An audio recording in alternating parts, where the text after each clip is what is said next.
যারা যারা চাকরি রিলেটেড গুরুত্বপূর্ণ আপডেট নিউজটা দেখার জন্য ক্লিক করেছেন, ভিডিওটি দেখতে লাইক দিয়ে কন্টিনিউ করা অনুরোধ জানাচ্ছি। আসসালামু আলাইকুম বন্ধুরা, শিক্ষা প্রতিষ্ঠান জাতীয়করণ নিয়ে রমরমা ব্যবসা শুরু। একই শুরু হলো আজকের আপডেট নিউজটি, খুবই গুরুত্বপূর্ণ। আজকের আপডেট নিউজটির মাধ্যমে এই সংক্রান্ত বিস্তারিত তথ্য জানতে পারবেন। সো অবশ্যই ভিডিওটি প্রথম থেকে শেষ অবধি দেখার চেষ্টা করবেন। তাহলে চলুন মূল ভিডিওটি শুরু করা যাক। প্রিয় বন্ধুরা, মূল ভিডিওটি শুরু করার আগে বরাবর মতো ছোট্ট একটি রিকোয়েস্ট থাকবে, আপনি যদি আমাদের এই পরিবারের নতুন দর্শক হয়ে থাকেন, এরকম নতুন নতুন চাকরি রিলেটেড আপডেট নিউজ সবার আগে পেতে আমাদের এই চ্যানেলটি সাবস্ক্রাইব করে রাখুন। প্রিয় বন্ধুরা, দেখতে পাচ্ছেন দ্য ডেইলি ক্যাম্পাস পত্রিকায় এই গুরুত্বপূর্ণ আপডেট নিউজটি প্রকাশ করা হচ্ছে। এখানে বলা হচ্ছে জাতীয়করণের নামে স্বতন্ত্র ইবতেদায়ী মাদ্রাসার রমরমা ব্যবসা। নিচে একদম বিস্তারিতভাবে উল্লেখ করা হয়েছে। এখানে বলা হয়েছে কাগজে কলমে মাদ্রাসা আছে, কিন্তু বাস্তবে শিক্ষক বা শিক্ষার্থী কোনো কিছুই অস্তিত্ব নেই। এরই মধ্যে অধিকাংশ মাদ্রাসা ঘর নেই, আর যেগুলো আছে তা জরাজীর্ণ ভঙ্গুর অবস্থায় পড়ে আছে।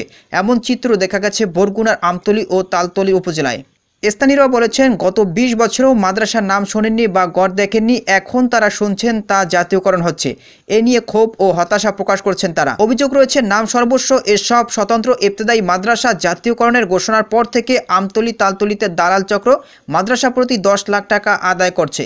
দালাল চক্রের ফাঁদে পড়ে চাকরি জাতীয়করণের লোভে মাদ্রাসার শিক্ষকরা টাকা দিচ্ছেন।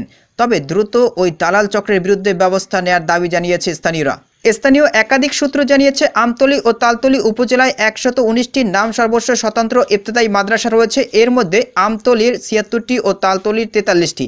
আমতলী উপজেলার শিক্ষা কর্মকর্তা অলি আহমেদ অস্তিত্বহীন এসব মাদ্রাসার তালিকা বরগুনা জেলা শিক্ষা অফিসে পাঠিয়েছেন। এই তালিকা তৈরিতে মোটা অঙ্কের অর্থের লেনদেন হয়েছে। এলাকাবাসী অভিযোগ করে জানান, এসব মাদ্রাসায় কোনোদিন শিক্ষার্থী ও শিক্ষককে আসতে দেখেননি তারা। ঘর সবসময় তালাবদ্ধ থাকে, তাও জরাজীর্ণ।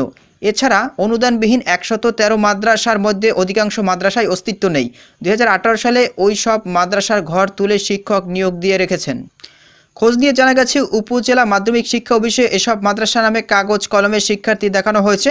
আমতলী 76টি মাদ্রাসায় 9750 জন শিক্ষার্থী এবং তালতলীর 43টি মাদ্রাসায় 5950 জন শিক্ষার্থী দেখানো হয়েছে। তবে বাস্তবে 2-1টি মাদ্রাসা ছাড়া কোনো মাদ্রাসায় কোনো শিক্ষার্থী দেখেন না কেউ। প্রিয় বন্ধুরা, এই ছিল মূলত আজকের আপডেট নিউজ। এই বিষয়ে যদি আপনাদের কোনো ব্যক্তিগত মতামত থেকে থাকে তাহলে অবশ্যই কমেন্ট করে জানাবেন। পরবর্তীতে নতুন কোনো আপডেট নিউজ নিয়ে আপনাদের মাঝে হাজির হব। সবাই ভালো থাকবেন, সুস্থ থাকবেন। আল্লাহ হাফেজ।